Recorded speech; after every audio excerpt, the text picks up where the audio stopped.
was called the crime of the century.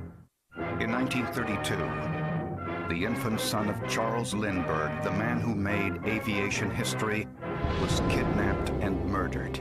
When the Lindbergh baby was kidnapped, America's baby was kidnapped. After more than 2 years, police arrested an illegal German immigrant. Bruno Richard Hauptmann came to trial for the kidnapping and murder of the Lindbergh baby. Hauptmann was found guilty and executed. But was the wrong man put to death for the crime? Tonight, Medical Detectives takes a startling new look at the 70-year-old evidence. Internationally known handwriting experts will analyze the ransom notes. Scientists will examine the wood from the ladder used in the kidnapping. Can modern forensics answer who kidnapped the Lindbergh baby?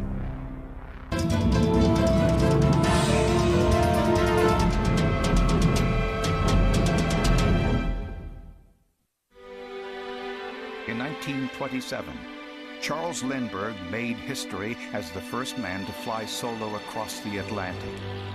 He made it. Charles A. Lindbergh, Lucky Lindy as they call him, landed at Le Bourget Airport, Paris. His 33-hour flight from New York to Paris made him the most famous man in America, if not the world. Paris goes wild over aviation's Yankee Doodle Dandy. Overnight, a legend is born. Upon his return to New York, Lindbergh, only 25 years old, was greeted with a ticker-tape parade.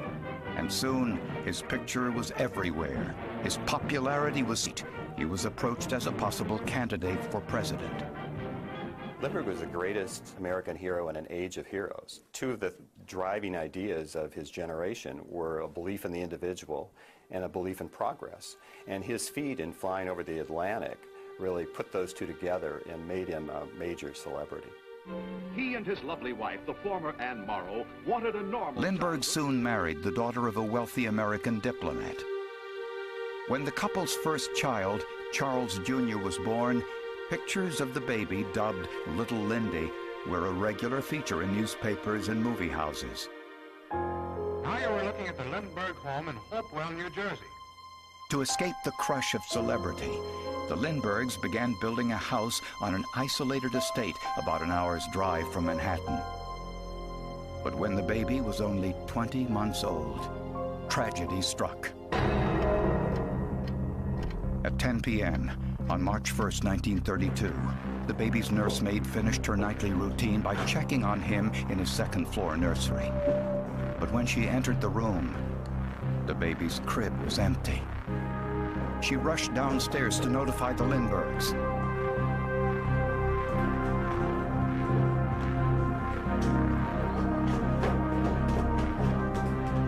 Man, they've taken our baby. We'll call the police. He uses the plural they, and he immediately suspects a kidnapping as opposed to thinking it is someplace else in the house. One of the nursery windows was open, and on the sill was what appeared to be a ransom note.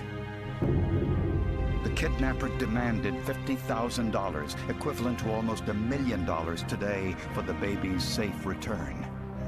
The note said, arrangements for ransom payment would be made in 2 to 4 days. The grammar investigators to believe that it was a foreigner who had written the note, that it was either a German or a Scandinavian. On the bottom of the note was a symbol, a pair of interlocking circles with a red dot in the center. Among the circles were 3 small holes punched through the paper. This, the kidnapper claimed, was to be his signature. The note was dusted for prints. None were found. The nursery was also dusted. Except for the baby's prints, none were found there either. There were no fingerprints in the room. We don't know why. It's been said that it seems as if the room was wiped down. The next piece of evidence was found about 70 feet from the house. A brand new handmade ladder designed in 3 sections, apparently to make it easy to carry. Scuff marks under the nursery window indicate that only 2 sections of the ladder had been used. This meant the kidnapper had to climb 2.5 feet to reach the baby's window. This led to a theory that more than one person was involved. I think that theory may be right. The one in the room took the baby out of the crib and handed him to the other one who was right at the top of the ladder. The kidnapping was a news sensation. The country reacted with horror. Hundreds of journalists flocked to the Lindbergh estate, compounding the nightmare for the family and investigators. Reporters descended upon the scene. They were climbing up the ladder into the window, messing up evidence. The reporters created a major problem for investigators. But police soon got a potential break. They learned that the Lindberghs weren't to be at the Hopewell house the night of the kidnapping. The family had planned to return to their other home, but decided to stay an extra night because Charles Jr. was sick. Nobody would have known that they were staying in Hopewell. They were never in Hopewell before on a Tuesday night. This change of routine, an unprecedented change, was known only to the family and the staff, and prompted speculation that a member of the household might be involved. It did lead to a lot of people thinking it must have been an inside job, somebody who knew, and nobody except those in the family or the staff of the family would know. For 3 days, the Lindberghs were helpless as they waited for information about their baby. Then, as promised, the kidnapper resumed contact. A series of letters arrived scolding the Lindberghs for involving the police and demanding the ransom be paid. A retired Bronx school teacher, Dr. Condon, followed the story in the newspapers. Lindbergh was his hero, and he just could not believe that this could happen in this country to an American hero.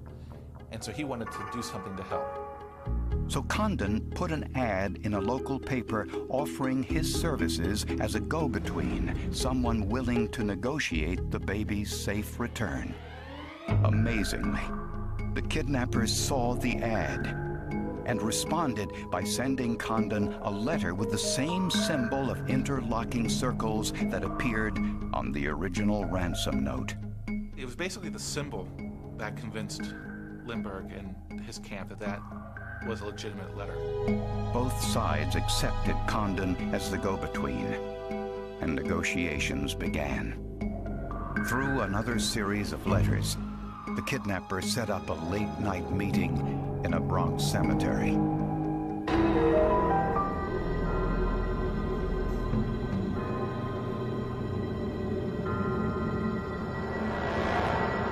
Condon was alone, as a man with a hat low over his eyes and a handkerchief covering his face emerged from the tombstones.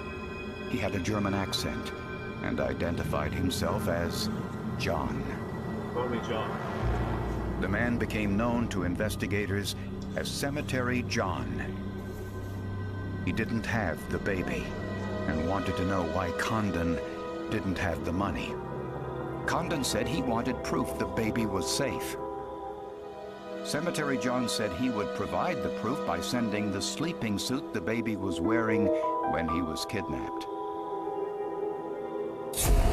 3 days later, the sleeping suit arrived.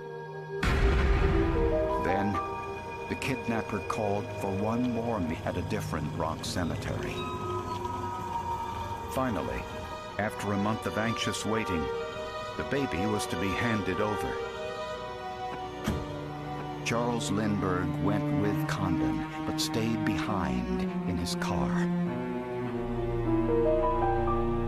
Condon walked about 100 yards into the cemetery. Then he heard a voice. Hey, Doc.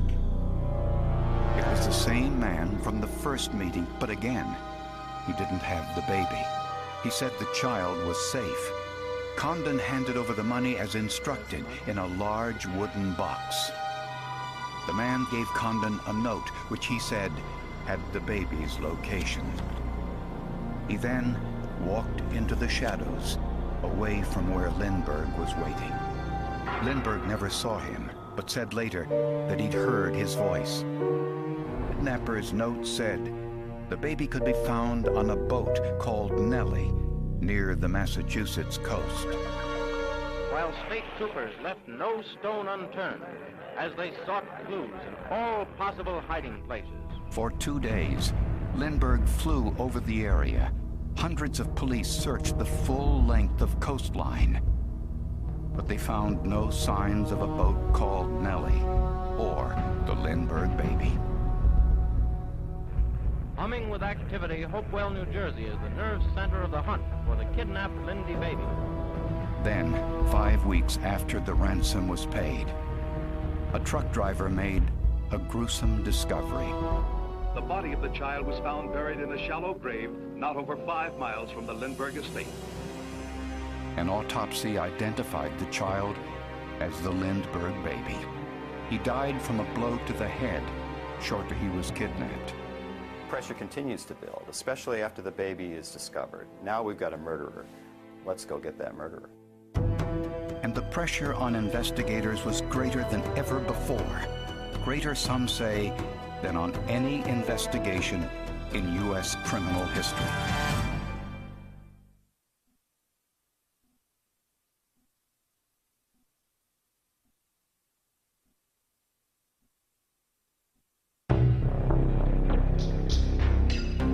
When the Lindbergh baby was found dead, the entire country mourned and wanted justice. Cemetery John was the prime suspect. His description was broadcast around the country, and a nationwide manhunt was on. Police distributed the serial numbers on the ransom money, which was in gold certificates, a currency that was just about to be taken out of nation. Ransom money is turning up. It turns up as far away as Kobe, Japan. One time there's a homeless guy that paid for food with a $5 bill that was ransom money, but where did he get the money from? More than 2 years went by without a credible suspect. Investigators feared the case would go unsolved. Then, at a Manhattan gas station, a man with a German accent paid with a $10 gold certificate. Sure don't see too many of these around.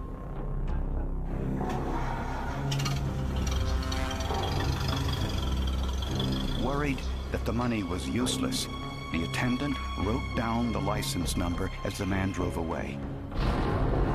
The license was traced to Bruno Richard Hauptmann, a 35-year-old unemployed carpenter and illegal German immigrant. He lived in the Bronx. He was not very far from Dr. Condon's house. He was not very far from the 2 cemeteries where the negotiations took place. A check revealed that Hauptmann, married with 1 child, quit his job the day the ransom was paid. He denied any involvement in the kidnapping and said he knew nothing about any ransom money. Hundreds of investigators searched Hauptmann's house, literally tearing rooms and outbuildings apart. And they found more than $14,000 in gold certificates. From the serial numbers, it was officially declared to be the ransom money. Now, Hauptmann changed his story. He claimed he was holding the money for his friend Isidor Fish, who had gone to Germany for a vacation but died of tuberculosis while there. To see if Hauptmann was the man Dr. Condon met in the cemetery, police arranged a lineup. The lineups were fraudulent. He looked quite different to the others. I mean, some in the lineups were 6'2" New York policemen. Dr. Condon looked at each man carefully, but said he was unable to identify Hauptmann as the man he met in the cemetery. I'm not sure. Colonel Lindbergh arrives to testify before the Bronx grand jury. During a grand jury hearing, Lindbergh was asked if he could recognize Hauptmann's voice as the one he heard in the cemetery. He said he wasn't sure. There are reports that he could not or would not identify Hauptmann's voice as being that of Cemetery John. Hauptmann's defense team went public with accusations that he was the fall guy for a flawed investigation. Mrs. Hauptmann, wife of the suspect and mother of a baby boy, staunchly stands by her husband.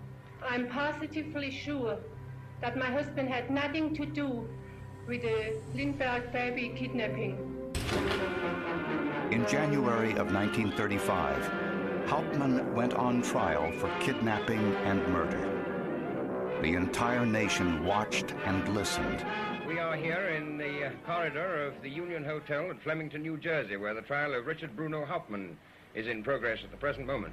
The frantic rush to get inside the Flemington courthouse. Thousands gathered at the courtroom. There's no question people that gathered at the courthouse, by and large, were out to get Bruno Hauptmann to the electric chair. At trial, prosecutors turned to the only forensic evidence they had, the ransom notes and the kidnap ladder. A series of handwriting experts declared that Hauptmann's writing matched the writing in the ransom notes. A government wood analyst named Arthur Kaler told jurors that wood from a sideboard of the ladder, what came to be known as Rail 16, shared the same wooden and tool mark patterns of a floorboard in Hauptmann's attic.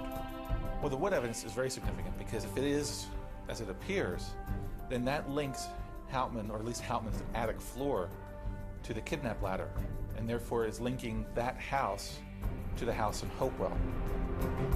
But even more damning testimony came from Dr. Condon and from Lindbergh himself. Earlier, both men said they could not identify Hauptmann, but at the trial, in the glare of publicity, Dr. Condon changed his story. He said Hauptmann was Cemetery John. Then Lindbergh, a national hero and grieving father, took the stand and said the voice he heard in the graveyard was Hauptmann's. I spoke to one of the jurors when I was doing my research for this book, called Ethel Stockton, and she said, well, for clinching argument was what Lindbergh said about hearing Hauptmann's voice. He said, we knew he couldn't lie and wouldn't lie. In his own testimony, Hauptmann remained consistent. Bruno Richard Hauptmann takes the stand in the crisis of the most sensational trial of the age. And once more said he was not involved in the kidnapping. When you were arrested with this Lindbergh ransom money, you had a $20 bill. Lindbergh ransom money, did they ask you where you got it? Did they ask you? They did. Did you lie to them or did you tell them the truth? Did you lie to them or did you tell them the truth? I said not the truth. You lied, didn't you? After a 6-week trial, Hauptmann was found guilty and sentenced to death. A national newspaper chain offered him what today would be almost $1 million confess. Even though his wife and child were destitute, he refused. What does he have to lose at that point? And the fact that he didn't confess, even at that last instant, leads some people to think that he must be innocent. But he had nothing to confess. He knew that he was innocent. The rest of the world knew that he was guilty. That's what happened.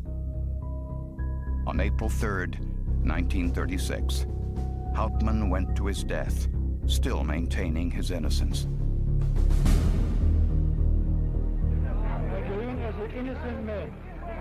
In the years after his execution, new information surfaced about Charles Lindbergh, his role in the investigation, and his possible involvement in his son's death.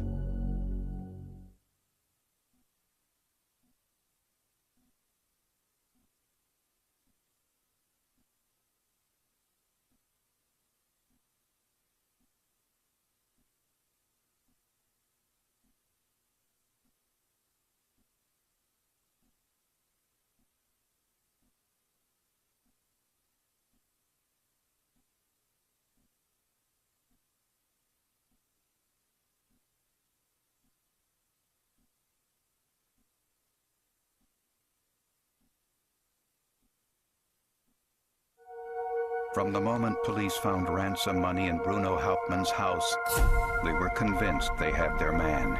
They bundled him into a police car, and one of the detectives who was sitting in the back of the car just looked at him and said, "You're gonna burn, baby."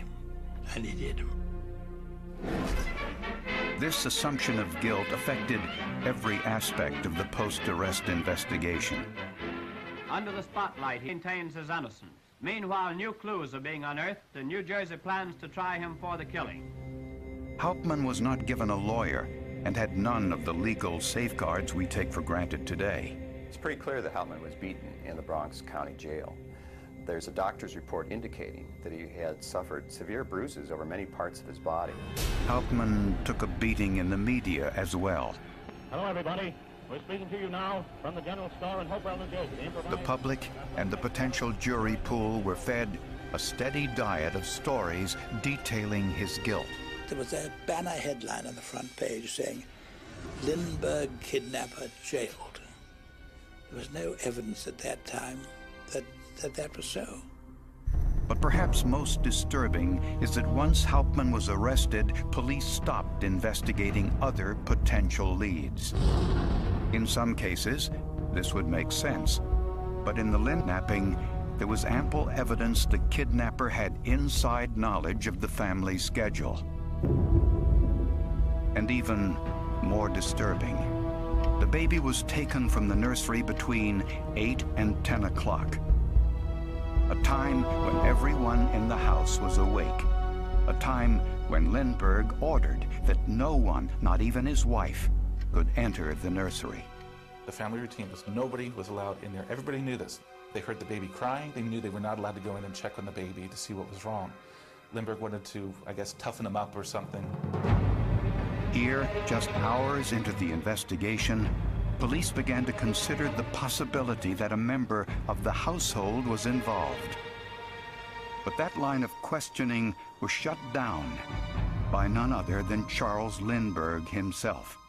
There had to be some reason why Lindbergh would not allow the servants to be thoroughly investigated. After the baby was found dead, they were not allowed to be thoroughly investigated.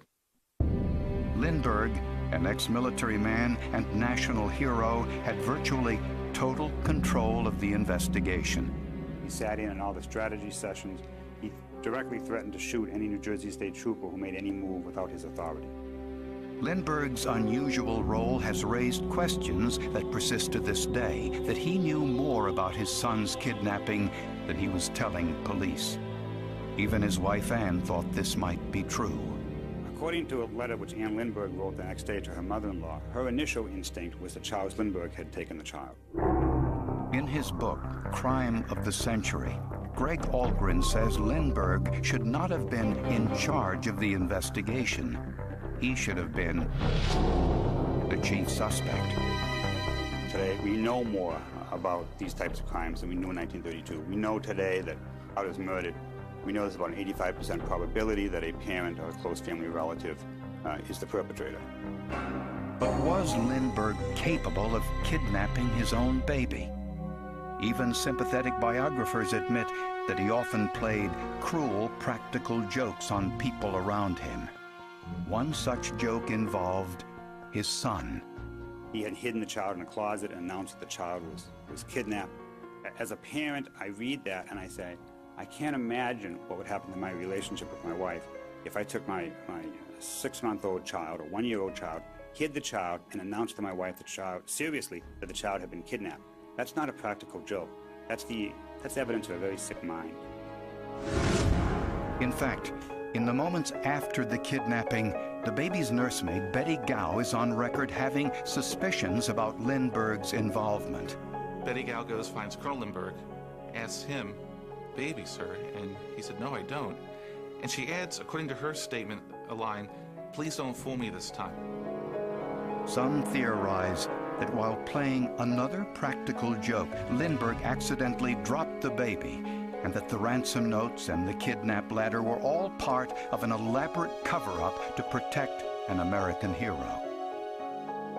Sir Ludovic Kennedy, author of The Airman and the Carpenter, says, public statements by investigators give credence to the charge of a police cover-up.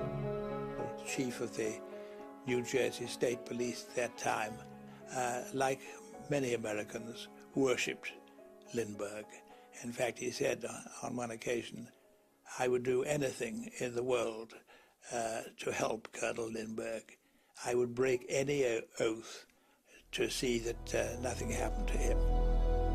For 7 decades, Skep cited Hauptmann's refusal to confess, Lindbergh's unusual role in the investigation, and the apparent evidence of an inside job as ample proof that Hauptmann was framed. I maintain, with a great deal of conviction, that people who pretend now that he's still guilty are not only deluding themselves, but they're telling a lie. The only way to prove or disprove that assertion is to re-examine the evidence that ultimately sent Hauptmann to the electric chair. So for the past year, experts chosen by medical detectives have been doing just that, conducting an independent analysis of the evidence. In a moment, the results.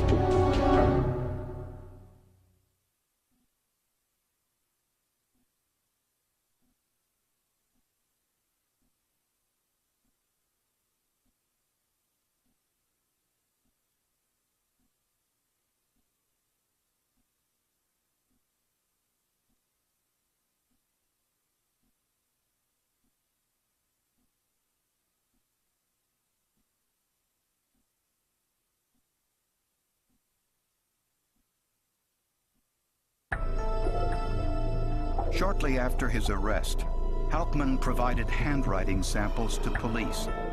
These and other of his known writings were compared to the 15 ransom notes by Albert Osborne, the prosecution's handwriting expert. Richard Hauptmann was the same writer who wrote all of the Lindbergh kidnap notes.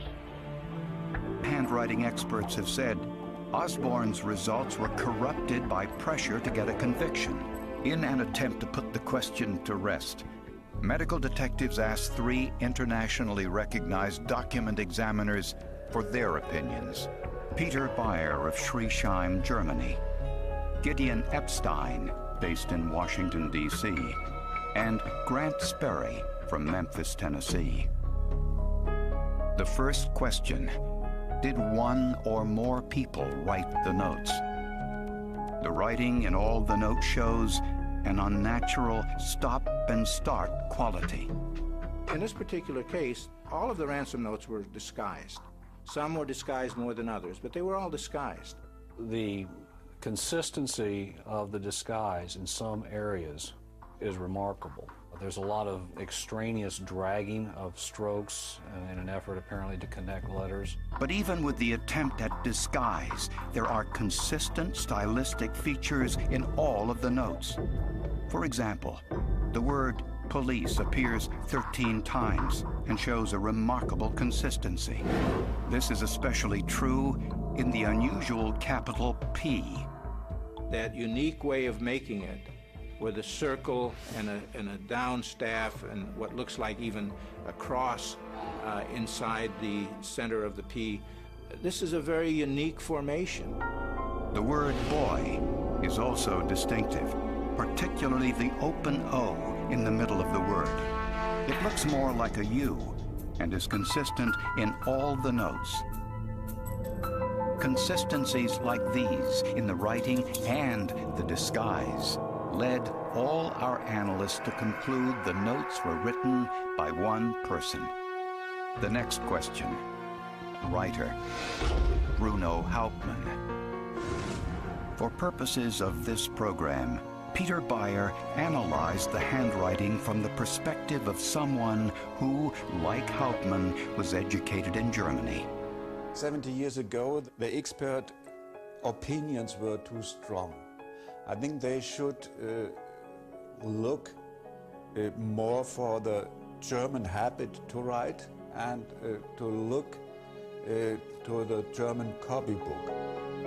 Dr. Bayer is referring to a handwriting manual that was standard for all Germans of Hauptmann's generation. Take another look at the word boy. Here again is the open O in the ransom notes. And here, in Hauptmann's known writings. At trial, prosecutors pointed to Hauptmann. Peter Bayer disagrees, and he cites the German copybook, in which the O is open, This is how Hauptmann and all Germans his age would have been taught to write the letter O. The only conclusion you can really say is the ransoms are written by a German person. But Hauptmann's writing also shows distinct characteristics. Perhaps the most striking is the unusual printed N. It's almost as if it's been written backwards. And this formation, which is highly unusual, appears in the ransom notes and in Hauptmann's known writings. Every time that I saw a printed N in the exemplars and in the ransom notes, it's made the same way. And it's made very quickly. It's not like he's consciously trying to disguise his N. The capital Ds are also highly unusual. This is a capital D from a letter Hauptmann wrote in 1931, a year before the kidnapping. Here is a typical capital D from the ransom notes. Both samples are highly stylized and are not consistent with the D in the German copybook, seen here on the right. I see some similarities in the capital letter D. There are similarities in the ending of that letter. I think that's typical for Hauptmann. But why would someone with such distinctive letter formations like the backward N and the capital D fail to disguise them? The answer is that handwriting is largely an unconscious, ingrained from when we were first taught. And this is an excellent point. You don't just disguise and change it to something you've never seen or heard of in an extended writing. You fall back on something that, or some form, something you've used in the past normally. So what did our experts conclude? My conclusion is that Bruno Richard Hauptmann probably wrote the ransom notes. Probably is a very strong conclusion towards authorship, bordering virtual certainty. My conclusion is that there's a high probability that Hauptmann wrote the ransoms. I feel that there was sufficient individual significant handwriting characteristics that were produced by Bruno Hauptmann in his known writing to conclude that he authored, wrote the ransom notes that we're dealing with. But even if Hauptmann wrote the notes, that does not put him at the scene of the crime. For that, it is turned to the kidnap ladder. Next, a new analysis of that ladder and an answer to the question of whether it ties Hauptmann to the kidnapping.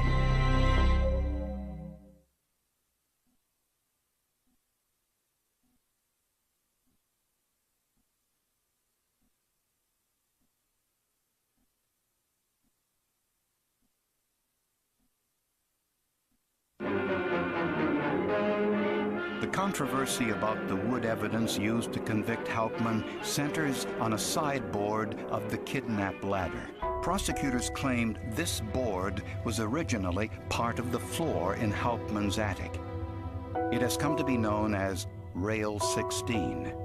Rail 16 is one of the most famous pieces of evidence in American crime.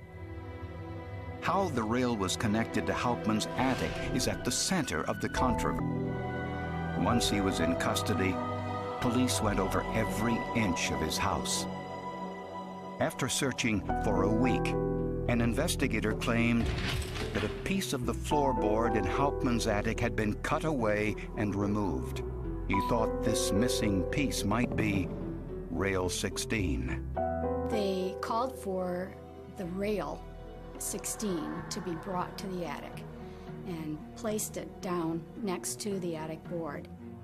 It fit perfectly in terms of being parallel to the attic board and the nail holes being in exactly the right place to nail into the joist beneath the board.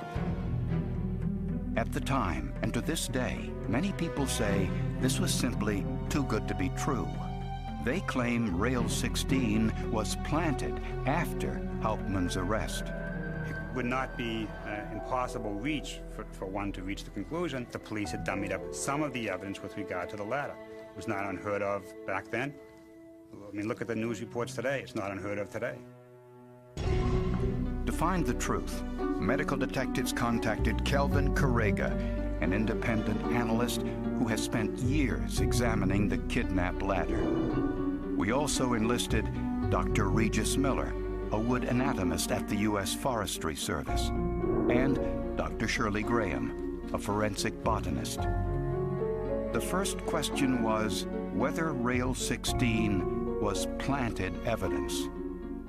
This photo of the rail was taken by Kelvin Correga in July of 2001. This photo was taken by a news photographer the day after the kidnapping, before police even knew of Bruno Hauptmann.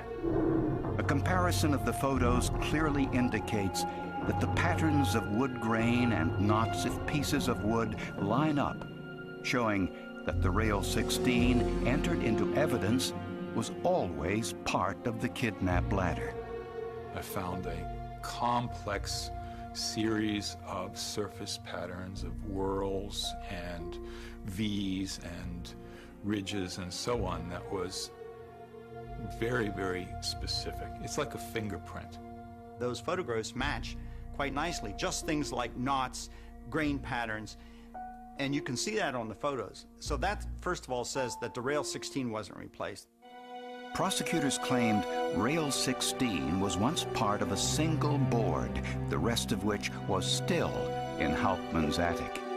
The board is called by its evidence number, S226. If Rail 16 and S226 were once part of the same board, then we're talking about a 162-inch long slice of a single tree.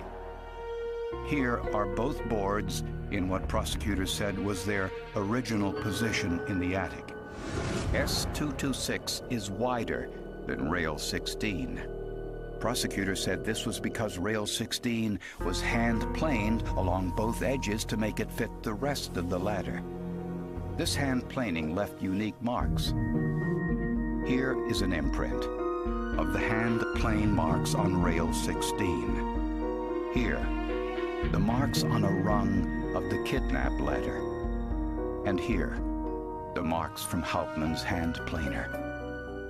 When lined together, there is an unmistakable pattern repeated across all of the samples. Hand plane marks leave some very telling marks, and I think that they're extremely good in making the point that the hand plane was used to build the ladder. Other tool marks on Rail 16 and S226 were also examined. All the boards in the ladder were processed by a belt-driven planing machine, much like this one. A rotating cylinder with protruding blades shaved off excess wood. On Rail 16, one of the blades was at a slightly different angle and made a unique mark every time it cut the rail.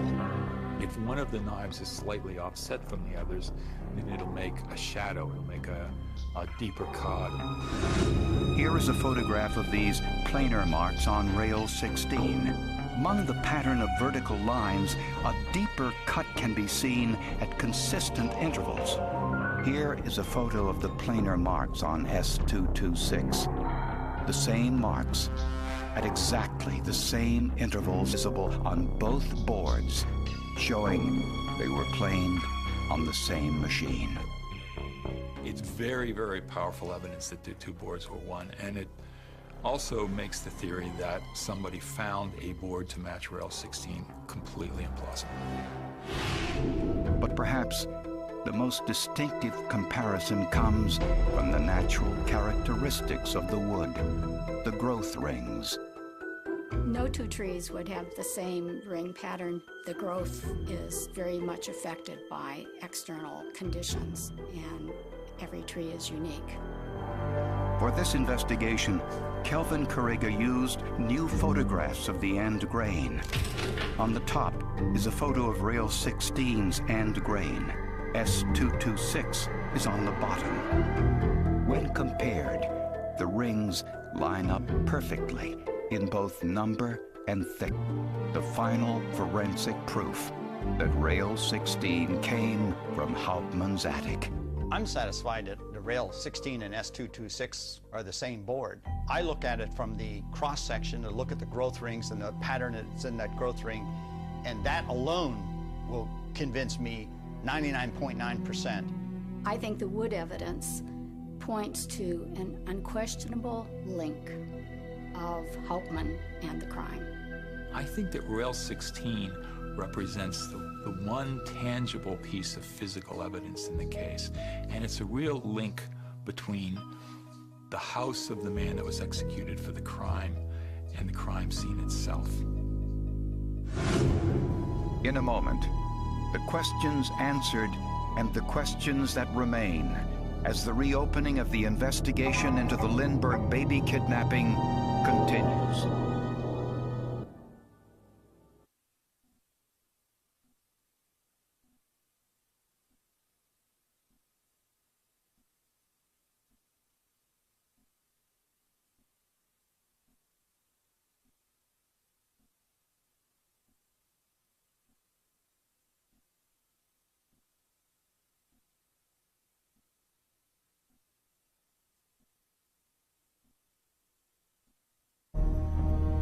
The Lindbergh kidnapping still resonates as one of the most despicable acts in the history of modern crime. After 7 decades, we still don't know everything about what happened on that March night. For instance, how did Hauptmann know of the Lindbergh's last-minute decision to stay at the Hopewell estate? Was there an accomplice helping him navigate the difficult reach from the baby's window to the ladder several feet below? And if he had an accomplice, what happened to the remaining $30,000 in ransom money? No one knows definitively what happened in this case. No one knows. And I don't know if we'll ever find out for sure every last detail of what happened. Anybody who says that they know for sure what happened is lying. In the years since the kidnapping, potentially new clues have surfaced, like this table, which was found in 1948. On a wooden support block, investigators found a confession to the kidnapping. It was written in German and signed with the initials of the Nazi Party. It says, Hauptmann was innocent. An analysis of the handwriting reveals it does not match the ransom notes or any other known writings in the case, and it's considered by many to be yet another in a line of hoaxes. Despite ongoing questions, there are some things we can say with certainty. The results of 70 years of forensic investigation, including this one, indicate that Bruno Hauptmann wrote the 15 ransom notes and made the kidnap ladder. It's clear, I think, that Bruno Hauptmann took the Lindbergh baby. Whether he took the baby with anyone else is a question we can't confidently answer. Most people, I think, conclude that it was a solo job, but there still are some suspicions. The case was now officially closed on one of the most shocking and brutal crimes of the century.